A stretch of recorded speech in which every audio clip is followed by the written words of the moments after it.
materi tentang hepatitis C yang akan dibawakan oleh Profesor Pujiwasono yang sangat ahli di bidangnya. Yuk sama-sama kita dengarkan. Sekarang tak jelaskan mengenai hepatitis C.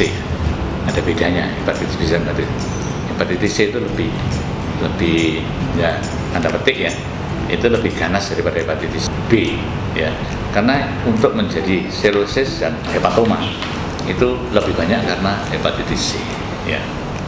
Dan lagi susahnya hepatitis C itu tidak ada vaksinasinya, tidak ada vaksinnya. Nah, polisinya juga beda menghadapi hepatitis C sama hepatitis B. Pasien hepatitis C itu datangnya juga sering tidak ada keluhan. Dan yang lebih sering lagi itu dia dari PMI mau donor, terus ternyata dicek atau mereka iseng-iseng cek anti HCV-nya positif. Ya gitu saya bingung. Nah kalau dia tanya orang yang nggak ngerti, waduh Pak ini sudah tidak ada obatnya, nah itu salah. Ya, itu salah. Jadi mereka kadang-kadang tidak ada keluhan, terus dia kebetulan periksa ke laboratorium atau kebetulan dia mau donor, diperiksa toh anti HCV, HBsAg sama anti HIV. Dok saya katanya kena hepatitis C. Oh tenang dulu Pak. Bismillahirrahmanirrahim. Insya Allah mudah-mudahan tidak apa-apa. Bapak periksa aja ke Paraita. Disuguhkan sama Paraita kayak gini ya. Jadi dengan pemeriksaan ini sangat menolong. Apakah pasien itu perlu diobati apa enggak? Soalnya kalau diobati, kansnya untuk jadi sirosis sama hepatoma itu kecil. Jadi pasien ini bisa betul-betul bahagia gitu loh kalau dengan pengobatan. Nah sekarang kapan diobati? Ada pertanyaan enggak dulu? Ini belum tentu ada keluhan. Seringnya yaitu dia iseng-iseng periksa ke lab atau dia habis donor, anti HCV-nya positif. Terus perbedaan penularan hepatitis C dengan hepatitis B apa ya, Prof? Sama dengan hepatitis B, tapi ada beberapa pengetahuan. Kalau hepatitis B, jadi disuntik di sini itu bisa ketularan. Ya.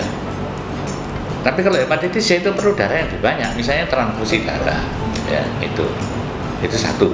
Kedua, semua hal-hal yang bersentuhan tapi lewat subkutan ini, Dek. Jadi bukan terlalu dalam. Kalau Mbak pakai gosok gigi ya, terus akhirnya saya pakai itu kalau tiap hari dilakukan bisa ketularan.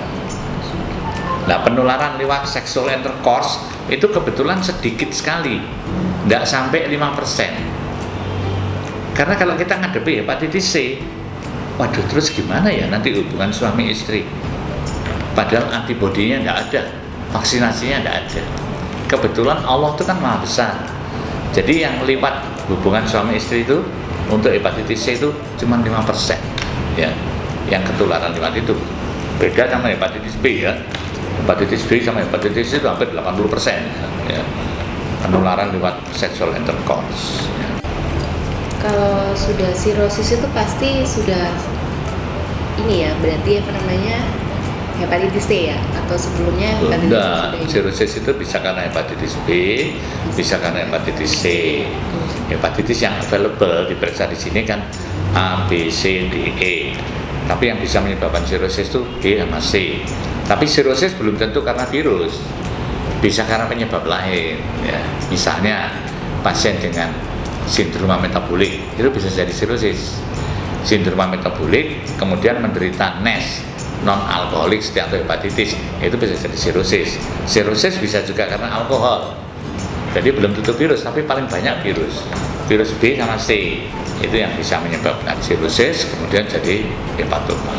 Nah sekarang cara menghadapinya juga beda ya. Jadi begitu anti HCV-nya positif, itu langsung diperiksa HCV RNA ya. Itu loh. Jadi paket HCV RNA itu ya, diperiksa HCV RNA langsung sekalian genotipnya. Jarang sekali ya pasien anti HCV positif, HCV RNA negatif itu jarang sekali.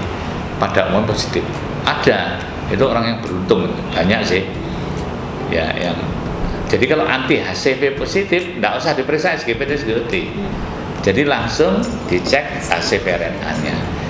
Kalau anti HCV positif, HCV RNA-nya positif, orang itu perlu diobati ya. Obatnya apa? Cuma satu, interferon tok. Nah, berapa lama pasien itu mau diobati tergantung dari genotipnya. Genotipnya itu sebetulnya ada genotip 1, 2, 3, 4, 5, 6. Tapi yang available di sini itu genotip 1, 2, 3, 4. Dan yang sering itu genotip 1, yang paling sulit diobati. Nah, itu penting untuk menentukan berapa lama pasien itu diobati. Kalau genotip 1 sama 4 itu sulit. Itu minimal 48 minggu. Kalau genotip 2 dan 3 itu cukup 24 minggu. Ya. Nah, sampai kapan diobati? Sampai HCV-RNA-nya itu negatif. Ya. HCV-RNA kan ada kualitatif, ada kuantitatif. Nah, kita mintakan ya dua-dua boleh, atau yang penting ya yang kuantitatif. Soalnya bisa kita follow up ya. Jadi kita tidak usah nunggu, misalnya rencananya 24 minggu. 4 minggu aja sudah kita cek nanti dia respon apa enggak ya. Pasien ini sensitif enggak dengan interferon, itu ada tesnya itu sebetulnya. Jadi kan kalau misalnya pasien itu belum kok positif terus, ternyata pasien itu enggak sensitif terhadap interferon.